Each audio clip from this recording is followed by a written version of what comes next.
3 सीटों पर आज बंगाल में इलेक्शंस हो रहे हैं। झड़प की तस्वीरें आ चुकी है, लेकिन इन सब के बीच मालदा में अगले चरण के लिए चुनाव होने और इसीलिए पश्चिम बंगाल में प्रधानमंत्री गरजते हुए नजर आ रहे हैं। कह रहे हैं पहले लेफ्ट और फिर टीएमसी दोनों ने ही पश्चिम बंगाल को ठगा है, यहाँ की परिस्थिति खराब कर दी है। कितना बड़ा असर आगे होगा इसकी बात तो बात करेंगे, लेकिन जिस झड़प की हम बात कर रहे थे, मैं संगीता आपके पास आ रही हूँ। एक तरफ प्रधानमंत्री मालदा में गरज रहे हैं क्योंकि मालदा वो सीट है जो 2019 में भारतीय जनता पार्टी के खाते में आई थी। यहां पर बीजेपी प्रत्याशी के लिए वो अपील कर रहे हैं, लेकिन दूसरी तरफ जहां इलेक्शंस जारी हैं वहां पर जो झड़प की खबर आ रही है, बीजेपी के चीफ ये कह रहे हैं, स्टेट चीफ ये कह रहे हैं कि टीएमसी ने इस सब पूरी झड़प के लिए टीएमसी रिस्पॉन्सिबल है, पोलिंग एजेंट को पीटा गया है। क्या कुछ चल रहा है जल्दी से बताइए, फिर मैं रमेश जी के पास जाना चाहती हूँ।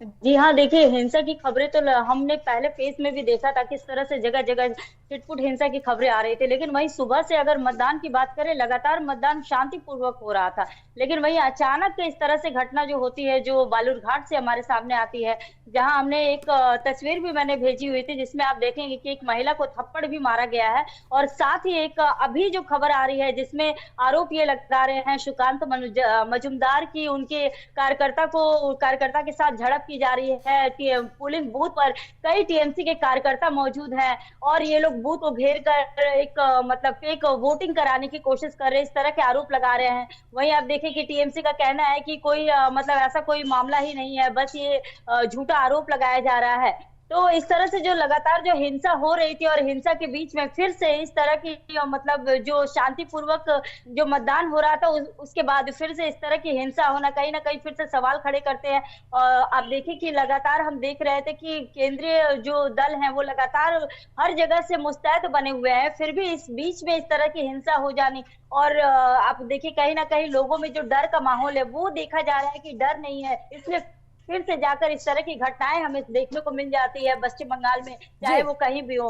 वहीं आप देखिए अभी आपने खुद ही कहा कि मालदा में जहां एक और मोदी जी खुद आए हुए हैं, मोदी आकर अभी वहां पर चुनाव प्रचार प्रसार कर रहे हैं और एक रैली को संबोधित कर रहे हैं, फिर इस तरह की हिंसा की घटनाएं हो जाना ये कहीं ना कहीं सवाल खड़े करता है। और सवाल खड़े करते हैं। रमेश जी जल्दी से आपके पास क्विक रिएक्शन लेती हूँ। ये वही पश्चिम बंगाल है जहां पहले फेज में 3 सीटों पर इलेक्शन हो रहे थे, झड़प की खबर आई थी, लेकिन जो वोटिंग परसेंटेज टर्न आउट हुआ था वो सबसे ज्यादा था और वो बहुत चौंकाने वाला था, क्योंकि बंगाल के इतिहास में पहली बार ऐसा हुआ था कि पहले चरण में सबसे ज्यादा वोटिंग दर्ज की गई थी। 102 सीटों में से जो पश्चिम बंगाल की 3 सीटें थी, पश्चिम बंगाल सबसे तेजी के साथ मतदान करता हुआ नजर आया था। कुछ ऐसी तस्वीरें आज भी झड़प की आ रही है, क्या वोटिंग परसेंटेज को लेकर भी ऐसी उम्मीद करें?